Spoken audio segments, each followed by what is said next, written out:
Hello mga kabayan and hello world. Ako po si Nice, yung Love Ambassador from Gifts for Everyone Worldwide. Happy Mother's Day po sa lahat ng mga dakila, magigiting at matitikas na nanay sa buong mundo. Happy Mother's Day po sa inyo.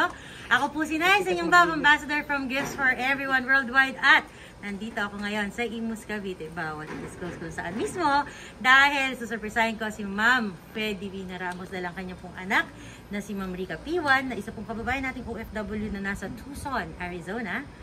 Ay gusto po kayong batiin, Ma'am Fenang.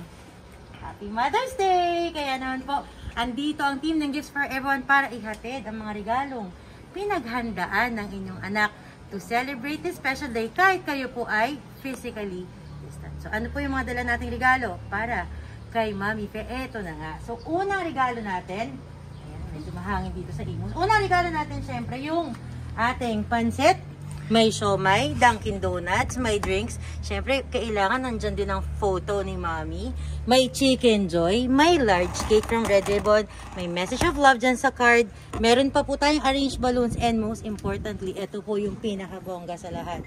Bouquet po ng money na ang laman ay hindi ko na i-disclose. Mamaya na lang paglabas ni Mami. Kumpleto na yung mga regalo natin. Pero syempre, hindi pwedeng masaya agad kasi dapat meron muna tayong konting prank. Ano po yung ating prank? Ako po ay isang delivery service ng pagkain at kailangan kong silingin si Ma'am Fe ng 5,000 pesos para po sa in-order niyang pagkain. Ano kaya ang magiging reaksyon ni Ma'am Fe? Malalaman niyo yan kasi pupunta na tayo dito sa bahay na. Ayan. So tara na mga kabayan, pasayin na natin si Ma'am Fe. Samahan niyo po ako. Let's go!